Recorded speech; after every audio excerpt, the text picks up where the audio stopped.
Hi everybody, thanks for joining me here today. My name is Tengiz. I'm from Archipeg, which is a cloud-based digital enterprise architecture software. And today we are here because I wanted to explain how to use Archipeg EA Metamodel. And at the end of this session, I'm hoping that you will have a good understanding of both what it is and how to model using this metamodel your enterprises. So let's get started. First, let's go to the metamodel documentation page here in the Learning Center, and on the left navigation menu you can locate Archipeg EA Framework version 1.0 metamodel link. Click on it and you will see the description of the metamodel. First goes the synopsis and then go more details about this EA framework as well as its diagram. And the synopsis has a very important statement on which I want to focus your attention, which is, it says that this metamodel is to build digital twins of an enterprise. This is an important distinction of this metamodel from many other metamodels you will be able to use throughout your journey. The fact that this metamodel is for building a digital twin tells us that the intention is to bring the two worlds together, the digital model of your enterprise and the actual concepts that take place and exist within your enterprise environment. And so based on this criteria, you need to decide whether you need to use this metamodel or something else, for instance, an Archimate, where the concepts are more abstract and you will need a little bit of translation between the model's concepts in the digital world and the actual physical concepts in your enterprise environment.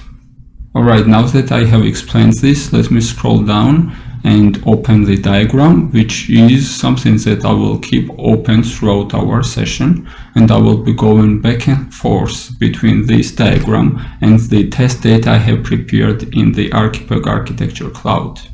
And first things first, let me quickly remind you that the metamodel we are looking at consists of the same domains that you will find in any other holistic enterprise metamodel, such as business, data, application, and technology.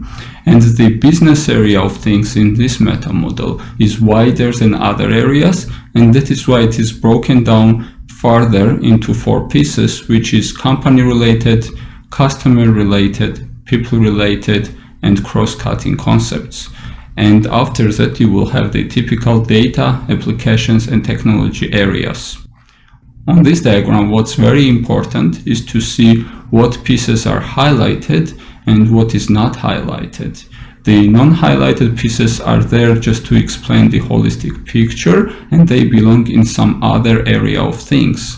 For example, right here you see an employee box which is not highlighted and the location box which is highlighted. What this tells us is that the location is what belongs into this area, into the cross-cutting concepts, and the employee belongs somewhere else. And indeed, it is highlighted in the business people related area right here on the left side because it belongs here. So some concepts or some object types, in other words, will be repeated throughout this diagram, but only once it will be highlighted. That will give you the hint of where it belongs and where it doesn't.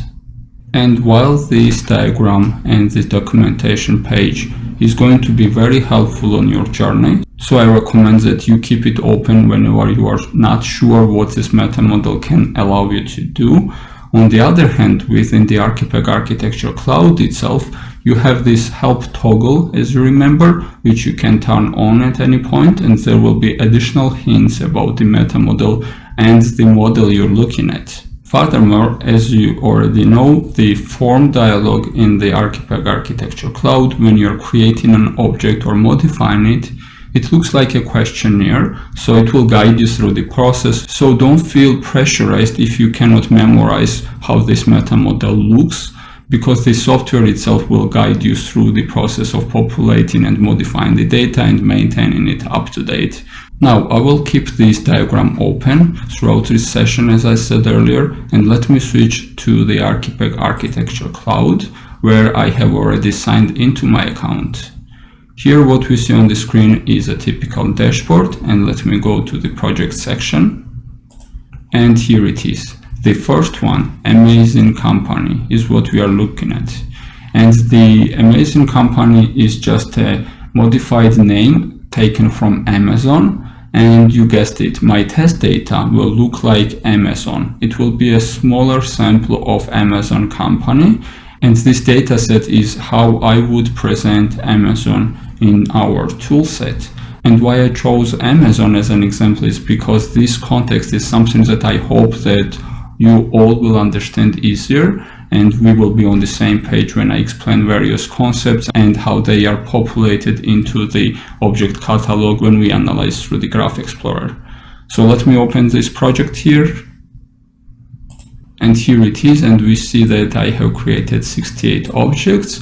Of course, this is not a holistic representation of the entire Amazon company, and one day maybe we will have that in another example, but this will be sufficient enough to explain how to use the meta model and how to enter the data that correspond to real-life concepts within the Amazon company.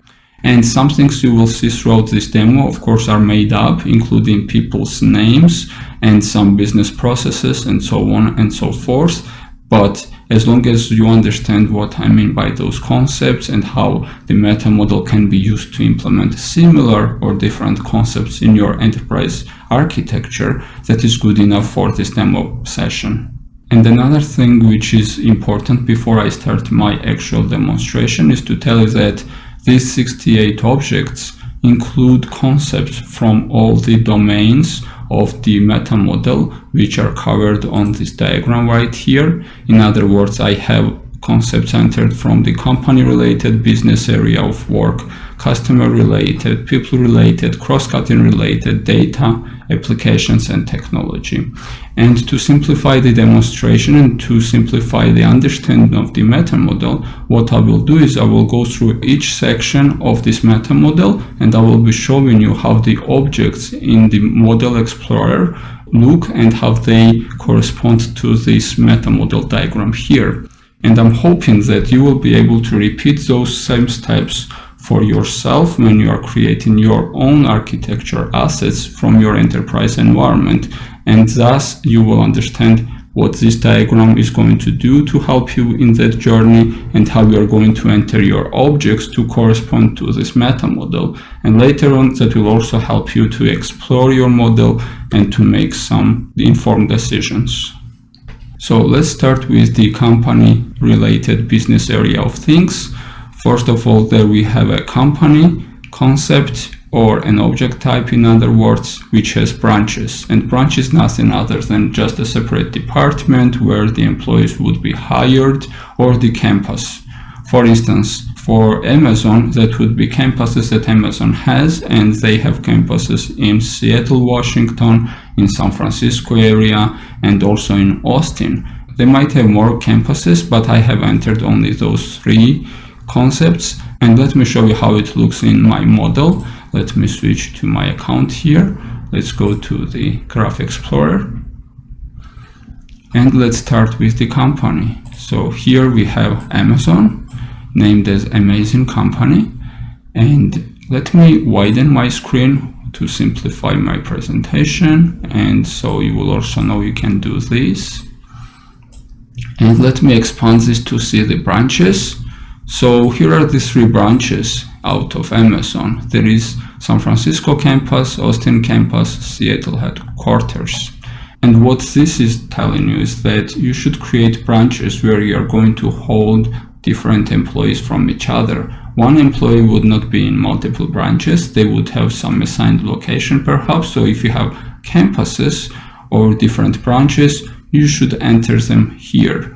If you have only one, that is fine. You will have just one branch which will correspond one-to-one with your company, and that is also fine. You need the branches because the employees will be assigned to the branch and not to the company, because company can have multiple branches and you want to distinguish which employee works where. Now let's switch back to our meta model and continue our discussion of the company-related area of things. And the next section of things I want to focus on is solution, capability, and feature concepts. This is a 3-level representation of various capabilities or some features that your company produces and which are implemented by products, services, or applications that your company produces. There are various kinds of companies. Some of them produce applications. For instance, Amazon. For Amazon, products are applications. Other companies might be producing products, some physical products, for instance, infrastructure-related things, or even services. For instance, if there is some professional services company, perhaps you would add here services and you would associate them with various features which are delivered by the service. Now let me explain what solution is. This is an area of work or an industry that the company targets. Most of the companies target only one area or the problem space, such as, for instance, Archipeg. We ourselves target only the digital architecture industry, but there are companies that target multiple problem spaces.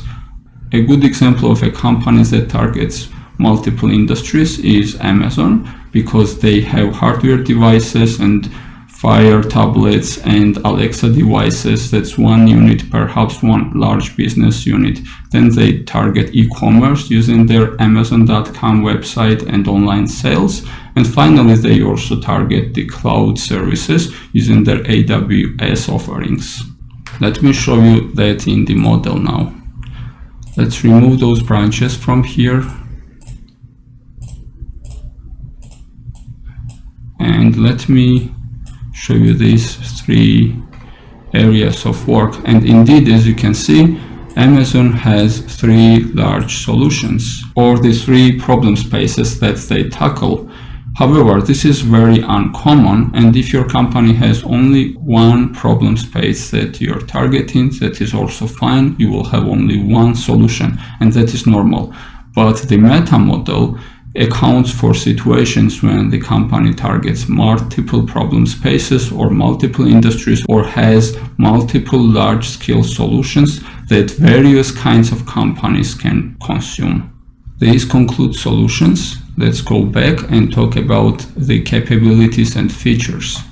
Capability is something that should correspond perhaps to your microservices or bounded contexts, or even the software systems if we speak in the language of the C4 model. And indeed, in the C4 model, if you remember, you have 4 C's, and the highest level is the software system using which you build context diagrams.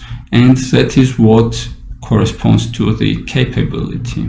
And the next level feature is just something that is implemented within the capability. So you would take perhaps all the features that you see throughout your products and group them under the capability. So that is an important distinction here. There is one-to-many relationship between the capability to the features. In other words, capability has multiple features, and the same thing applies to the solution and capability relationship.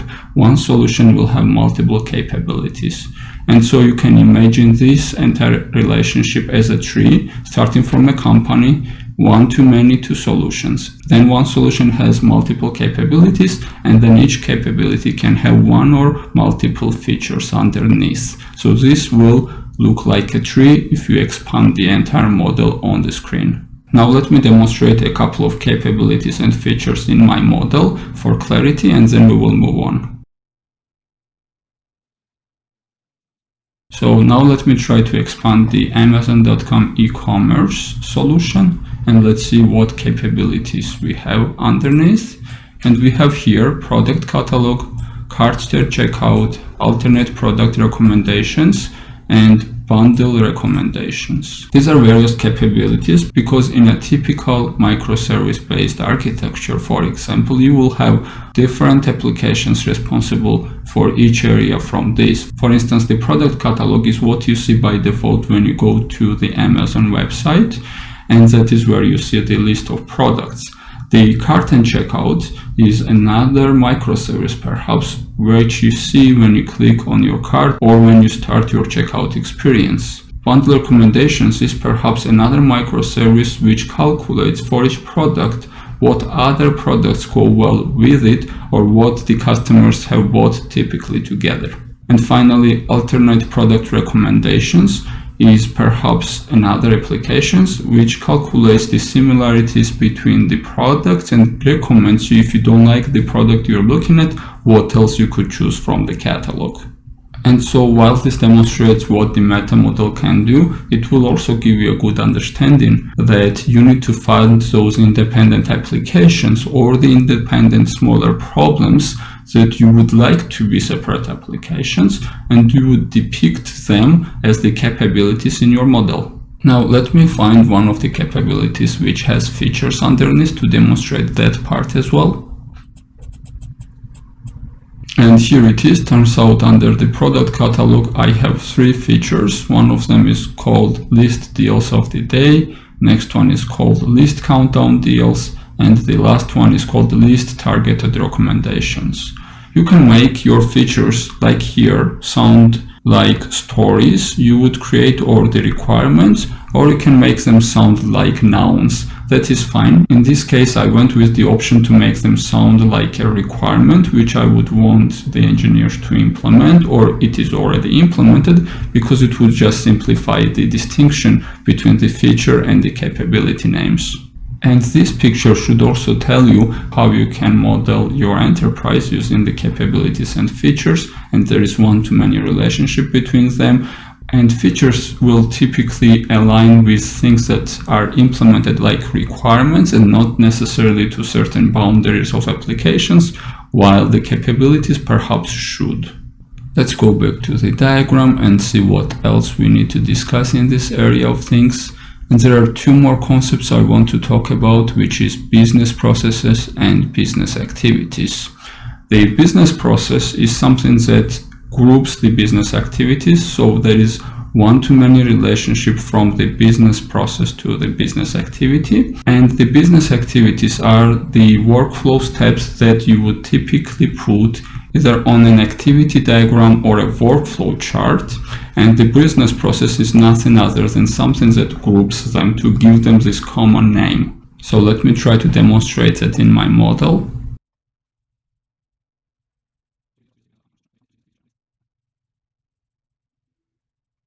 And here is the business process which I found under the AWS cloud solution. It's called customer support. And now let's see what steps or what workflows take place under this business process, so-called customer support. And as you can see, there are 3 steps that are taken under the customer support initiative. First step is to review unassigned requests. Next step is to assign requests to team members. And final step is to respond to the customer. So what this tells you is, using these 2 concepts, the business process and the business activities underneath, you can design your workflows or enter the data that describes your existing workflows, where various teams or team members meet to make certain decisions which impact some solutions, such as in this case AWS Cloud. In other words, you can do process mining or process architecture designs and implementations using these concepts. Let's go back to the diagram and see what else we got here. And we have here vendor and contract association. Let me quickly show you them in my model. So we have here 2 vendors which provide goods or services to this company. One of them is Linux. Perhaps this concept represents the provider of the Linux or Unix operating systems on our servers, for example, and the Apple hardware solutions, who perhaps provide the equipment for our employees. Let's look into the Apple vendor and let's see what we got from them. And it seems they have signed this contract, which has this fake number, of course. Now let's see what this contract ensures for us. And it turns out this product covers those two Apple MacBooks, one of them being Pro, and those two third-party software, macOS Tegra and iOS, which perhaps run on various devices. And this is how you can model your vendor, contract, and various equipment and third-party software coverages. This subset of the model, as you can see, can help you with the vendor management and set the expectations from them, see which contracts expire, on which devices or equipment or the third-party software will be impacted. Another area that you can handle using this subset of the model is the contract management, and let me quickly demonstrate what kinds of contracts we have here. And here you can see that I have entered multiple contract instances, some of them even being open source. So you can think of a contract as something that represents a signed contract or a virtual agreement or even a license which binds certain products for usage. Let's open various contracts and see what they provide for our company. The Apple contract, we already looked at this earlier, and this binds the equipments and the third-party software or the operating systems running on those equipments. Let's look into the open source license and see what is impacted by this license. And it seems we are using open source AngularJS, React.js, and Redux.js, and this gives us quite a bit of information. And finally, let's look into the Slack agreement, which is something else. This is a contract between us as a company or Amazon and Slack as a customer. Let's see what this contract implies. And here we see that this contract is related to the customer of Slack, and then we can continue drilling down. We have a Slack dev team who is our end users. And finally, when we expand this, we see that the Slack dev team uses AWS Console, which is the application we as a company implement or provide to our end users. I wanted to quickly show you this path of thought because this helps you manage the contract with your customers as well as understand what those customers use from your product, services, or applications, and what will be impacted, for instance, if you try to decommission an application, and which contract will be impacted, because in a way you could drill this path backwards. You could start from AWS Console, find its end user such as Slack dev team, find the customer Slack, and then you would finally go to the contract that would be impacted if you decommission the AWS Console, and that tells you the hints with whom you need to negotiate these steps. Let's go back to our meta model diagram. And as you can see, we have already covered the customer, end user, contract, product, service, or application relationship, and we can scroll down. Now the next important set of concepts you can enter into the model under this meta model is the employee, team, and employee role relationship. And this subset of a model will help you diagram and model or even plan your organization structures. Let's have a look at what I have entered to plan this area of work. Here we have Jeff B, who is supposedly a CEO of the company. Let's expand him and see who else we got. Here is the equipment this person uses. Here is the branch where we have him associated. And these two elements are what we are interested in. So let me remove everything else. And you can see that Jeff has two direct reports, one of them being Ben A and the another one being Jane D. Let's expand Jane D because I know she has direct reports as well. And so here are two direct reports, or even three direct reports. And here is the fourth direct report. Let me remove the redundant elements to not make the diagram messy. And here we can see the organization structure, which tells us that Jane D has 4 direct reports. And this picture should tell you that you can enter your organization structures under this meta model. And now, because I want to demonstrate the teams, and here I have further expanded Joan S, and we can see her role, and we can see the team's member of which this person is. Here is a quick note. The employee roles perhaps ideally should correspond to the titles you give to your employees within your organization.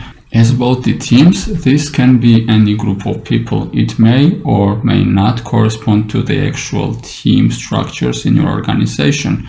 For instance, you might have a team of the e-commerce customer support, which you see on the screen as an example, and this perhaps corresponds to the actual formal group of people. Or you can have also informal groups of people which you want to consider together. And where this becomes important is these teams is who participate in the business activities under your business processes, and that is how we would group people, those interchangeable people who have similar responsibilities, formally or informally. And you can enter both of them in your model if you wanted to. Let's go back to our model now. And from the cross-cutting area of work, we have only one important concept, which is location, which you can attach to employee, branch, team, equipment, or server. Let's see what kind of locations we have in our model. And as you can see, we have 4 locations, 3 of them being physical, such as Austin, Texas, San Francisco, California, and Seattle, Washington. And we have 1 non-physical location or a virtual location, which is remote US. You can name it as remote or virtual or any other name you want. And this concept will be helpful in the times where you have a lot of remote employees and you want to still track them using a single location. You could as well have multiple remote locations, one of them being, for instance, remote US employees, another can be remote offshore employees, or even by city or state. But it is important that you track them using this location, because then you will understand how many employees or what equipment or what servers are in this location and what will be impacted if you are going to make changes related to this location. Let's go back to the model now and look into the next set of concepts, which is data, applications, and technology. I will try to demonstrate all these concepts in one shot in my model. So let's first understand what these are. Data objects are those nouns which are related to your either data architecture or the domain related concepts that are manipulated or consumed or processed by the applications. And application is something that you develop as a company. It doesn't have to be necessarily written as a code. It could be even a database. Even though you are using vendor as a database provider, still your application is something that you provide to your customers. So that is what should help you distinguish between the applications and third-party software, for instance. The application is further split into components, and those components are what you deploy separately. In other words, an application will have one or more components, and each component is separately deployable unit. Another way to understand the component, it is something that corresponds in the C4 model to the container concept. And the application is just a grouping name of those all components under a single bounded context or a domain. And because the application component is what your engineers would typically develop or implement for the customers, that is why that is the component which uses the application technologies which support them. And the application technology can be a framework or third-party software or even third-party hardware which supports implementing this application component. And those application components, because they are separately deployable units, they go onto servers which host them, and the server can be either physical, which you own within your organization's data center, or a virtual server which is allocated to you by an independent service provider, or it can even be a resource group or resource name within your cloud subscription. And finally, from this server, you can find third-party software that runs on this server. This would typically be an operating system, which is bound by a contract. For instance, you might have a server, a PC on which the Microsoft Windows runs, which is the third-party software, and the contract with Microsoft, which allows you to use that Microsoft Windows operating system on your servers. And the equipment I already demonstrated earlier. This is something that your employees use to perform their jobs. It could be either laptops or other hardware devices you would give to your employees. It can even be printers, which are for the shared use. Now let me demonstrate all these concepts in the model. Let's start with the data object. Here we have 3 data objects. And don't be confused that their names are very technical, because in case of Amazon or AWS, their domain is technical, so their domain concepts are technical. I could as well add here a data object called customer or card or payment method, and that would also be fine. But for this demonstration purposes only, I added the technical concepts to give you this small hint as well. The data object name can be either technical or non-technical, but it is important that they correspond to your domain concepts, whatever it is, technical or non-technical. So let's take build definition as the example of a data object. And let's see which applications are related to it. Here are other 2 data concepts related to it. I will remove them from the diagram, and let's focus on this association between the data object and the application. And it seems that AWS console is the related application with the build definition data object. Now, to continue drilling from application, I want to find application components. Let's see if I have any application components under the AWS console. And it seems I do have 3 application components called code build UI, code UI, and code deploy UI. Those are 3 application components which perhaps our engineers at Amazon would build and deploy separately. Now let's see what we need to find next. We need to find the application technology, and let's see what application technologies are used in one of those application components. Let's try to expand the code build UI. And as you can see, 2 application technologies are used by this application component, one of them being AngularJS and another being JSP, perhaps for the front-end and back-end respectively. Now let's see what we need to find next. Next is server and third-party software. And by going back to the code build UI element, I can see that it is hosted on the server called Linux RH and then some fake ID number. And on this server is where we will find the third-party software Linux operating system running there. And here is the agreement that binds us to use this operating system and binds perhaps the vendor Linux to support this operating system for us. And that concludes the model demonstration as such. To summarize, as you can see, using this meta model, I can enter all kinds of various models into my catalog, that being business company related, business customer related, people related, cross-cutting data applications and technology, and that will help you model various domains that you tackle at your organization, such as, for instance, the capability map or the business process mining or the business process architecture. And afterwards, you can also do the contract management or the vendor management issues tackling. And then you can also design the organization structure using the employee team and employee role relationships. You could also track things by location. And finally, you can do a little bit of the data architecture, application portfolio management, application technology management, third-party software management, equipment management, and server management activities using this meta model. And this tells us that this metamodel is quite large and it covers a lot of domains, and it should be helpful to solve various kinds of tasks, and most importantly, to create a digital twin of your enterprise. And that, as I said earlier, is the most important distinction of this metamodel from anything else.